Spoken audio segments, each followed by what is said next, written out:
La vie passe, elle passe au rythme du vent hurlant. Elle passe au rythme de l'âme de ce soleil qui se lève à l'horizon de ses couleurs masquées pour se coucher sur les visages de son lendemain, a écrit Gaston Loire Mikuni, poète noir de la langue française, à l'honneur de Robert Stéphane Tichel. Mais qui est ce Robert Stéphane Tichel? Bienvenue dans École d'art.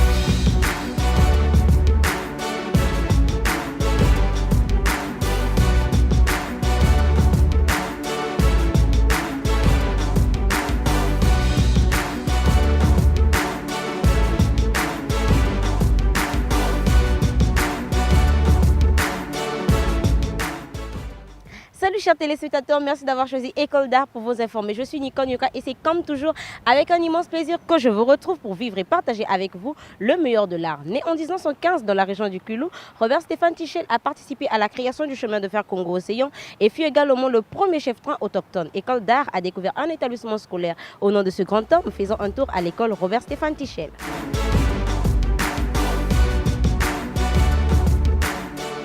Je suis M. Poiti Bati Gislin, directeur de l'école du complexe scolaire privé Robert Stéphane Tichel. Ici, nous sommes dans le site de Vungu. Et Robert Stéphane Tichel est une école qui a été créée depuis 2004. Et aujourd'hui, ça fait 14 ans, ministre des Affaires étrangères et premier vice-président du Congo. Et encore, ce monsieur a toujours été premier. Pourquoi? Parce que c'est le premier cheminot du Congo, c'est le premier directeur noir du CFCO.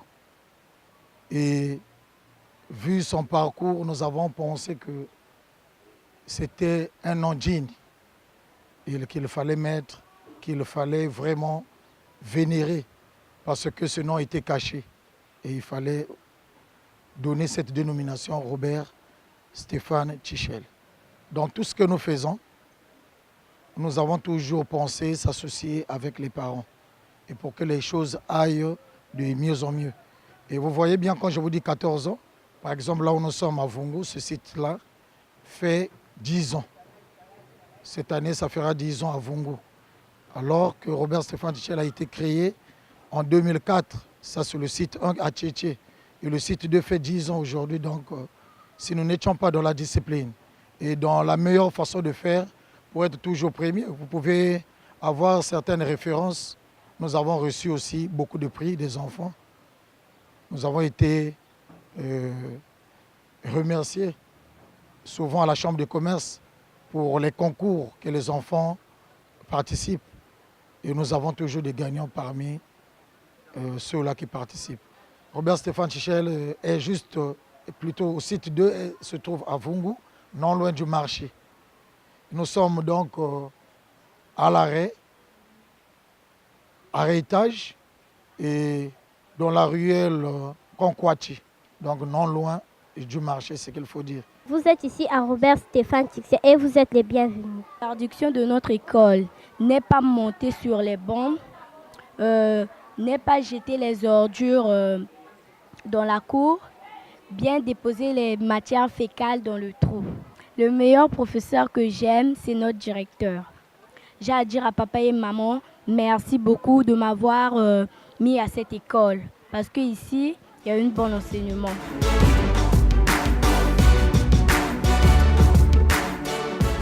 Vous regardez École d'art, votre magazine socio-culturel. Je vous rappelle que vous pouvez réagir via nos différentes plateformes de médias sociaux, Facebook, Twitter et Instagram. Je vous invite également à vous abonner sur notre page YouTube pour ne rien manquer.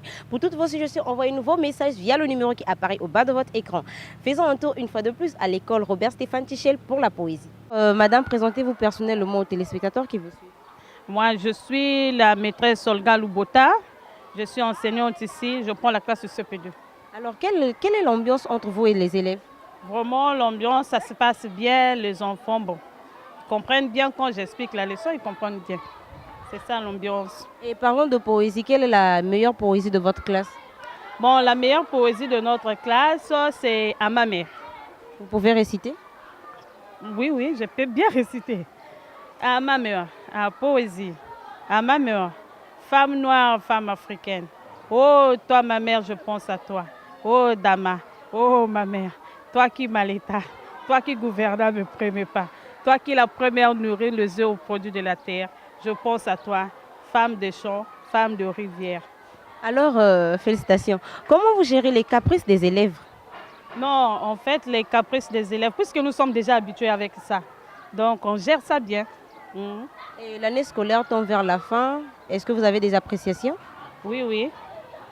C'est, je peux dire, très bien. Très bien. Qu'est-ce que vous pensez de Robert Stéphane Tchichel? En fait, Robert Stéphane Tchichel, c'est une bonne école. Par rapport aux enfants, les enseignants enseignent bien ici. Vraiment, c'est bon. Et donc, vous voulez dire que Robert Stéphane Tchichel est la meilleure des écoles? Vraiment. Et elle est la meilleure des écoles. Et qu'est-ce qui fait la différence entre Robert Stéphane Tchichel et les autres établissements? Mais non, moi, je ne peux pas faire la différence. On ne peut pas dire que là-bas, on n'enseigne pas bien. Ici, non, non, non. Ce n'est pas une église, c'est une école. Donc, je ne peux pas dire ça. Madame, présentez-vous personnellement. Je me nomme Christelle Boutsoki. Je suis enseignante en classe de CM2 à Robert Stéphane Tchichel. Alors, parlons de la poésie dans la classe de CM2 à Robert Stéphane Tchichel. Bon, je peux dire de la poésie en classe de CM2 parce que la poésie, premièrement, c'est l'art de penser. On se dit que dans la poésie, nous avons beaucoup de choses à apprendre. La poésie, c'est quelque chose, comme je peux dire, la philosophie. Et dans la poésie, on peut tirer beaucoup de choses. Et l'enfant, du coup, a la capacité de retenir quelque chose avec la poésie. Maintenant, quand vous apprenez la poésie aux enfants, en fin de compte, qu'est-ce qu'ils ont fait? De cette poésie-là, les enfants les gardent, les enfants le retiennent. Et les enfants, du coup, ça leur facilite d'aller plus loin et de rester dans leur mémoire. Par exemple, si je prends l'exemple, si c'est la poésie comme le faux malade, par exemple. Et le faux malade, du coup, l'enfant se dit que le faux malade, c'est un enfant qui est malade, alité sur le lit. Donc, Et si nous remarquons le faux malade, c'est une poésie où l'enfant ne veut pas aller à l'école.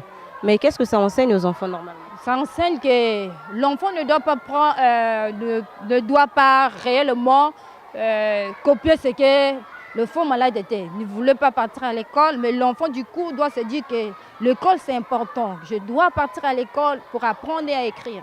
Et est-ce que vous avez la facilité d'apprendre à ces enfants-là les poésies? Oui, nous avons la facilité. Au départ, c'est un peu difficile, mais avec le temps, l'enfant s'améliore ou s'adapte à la poésie ou à ce rythme-là. Et comment vous faites pour gérer ces caprices-là? Mais les caprices, ce sont les enfants. On est là, on sait que... Du coup, moi, si je suis maman, donc je sais que l'enfant, si aujourd'hui ça ne marche pas, demain, ça doit marcher. Alors, dis-nous, comment est-ce que tu t'appelles? Je m'appelle Nwashiku Yama. Je m'appelle Nwashiku Yama Beni Ferdinando. Je fréquente à l'école Robert Stéphane Tchichel. Tu es en quelle classe? CM2. En CM2, vous faites de la poésie? Oui, Et qu'est-ce que toi tu penses de la poésie? la poésie c'est bien parce que ça nous apprend les gens qui les écrivent. C'est comme bien l'autre là. Dans la vie, il faut faire des choses. Parce que comme des enfants ne connaissent pas ce qu'ils font, mais la poésie, ça peut leur aider. Alors tu regardes la caméra et tu nous fais une belle poésie. Poésie à l'aube, le bruit avec le soleil s'est levé, l'homme avec la brume s'est dissipé, la ville secoue son drap de brouillard, l'homme regarde l'usine en chemise de sueur, c'est la dure journée de l'ouvrier, il a vacarme dans les rues, course folle des voitures, la sirène précipite la rime de la marche, l'homme suspend jalousie pour le bien des siens, c'est la dure journée de l'ouvrier. Le forgeron sur le fer pend son sommet. Le paysan fait ses ablutions rituelles dans la rosée pure de sa terre. Et le poète entend le nouveau chant du jour, Philippe Makita. Poésie, la cigale et la fourmi. La cigale ayant chanté tout l'été se trouva fort dépourvue quand la bise fut venue. Pas un seul petit morceau de mouche ou de vermisseau. Elle alla crier famille chez la fourmi sa voisine, la priant de lui prêter quelques grains pour subsister jusqu'à la saison nouvelle. Je vous payerai, lui dit-elle. Avons-nous foi d'animal, intérêt et principal. La fourmi n'est pas prêteuse, c'est là son moyen défaut. Que faisiez-vous autant chaud, dit-elle à cette imprêteuse. Nuit et jour à tout venant, je chantais ne vous déplaise, vous chantez j'en suis fortesse, et bien danser maintenant. Bravo, dis-nous un peu, que nous apprend l'histoire de la cigale et la fourmi? Elle nous apprend que la cigale voulait un petit grain pour subsister jusqu'à la saison nouvelle, mais quand la fourmi n'était pas prêteuse, elle n'a pas accepté. Mais que faisait la cigale pendant qu'il faisait chaud? La cigale est chantée. Mais la fourmi? Elle reste seulement dans sa maison. Alors qu'est-ce que cette poésie t'apprend toi? Elle nous apprend qu'il faut partager c'est les autres, même s'il n'a rien fait pour chasser,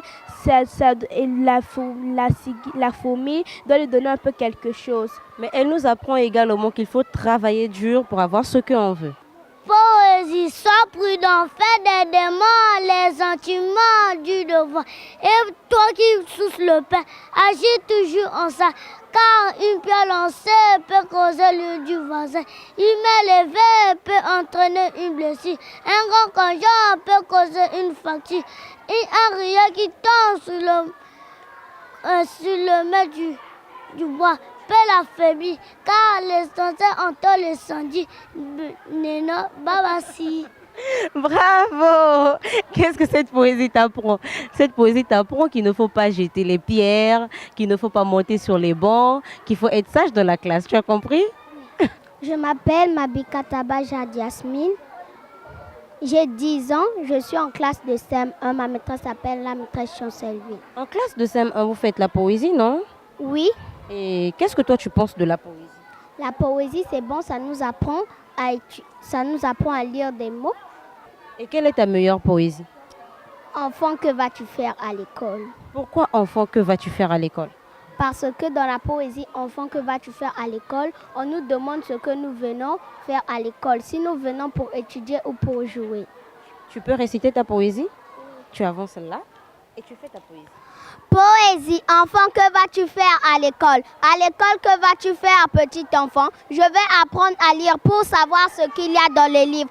Écoutez bien, tout en tournant ces pages tachetées de noir, n'entendez-vous pas un bruissement de voix venue de je ne sais où, du fond des abîmes des siècles passés? Ce sont les morts qui parlent sans que désormais aucune force puisse faire taire leurs paroles. À l'école, que vas-tu faire, petit enfant? Alors que je n'étais pas encore, que n'était pas non plus, et mon père et ma mère, que je connais, d'autres étaient que je ne connais point. Cher être mystérieux, vous qui avez fait la patrie, je ne veux pas seulement savoir vos noms, je veux savoir aussi vos actes, je vais apprendre l'histoire Léon Derriésé. Bravo! Il y a papa et maman qui te regardent à la télé. Qu'est-ce que tu veux leur dire? Je veux dire merci maman, merci papa pour m'avoir mis à l'école pour que je puisse apprendre et réussir dans ma vie.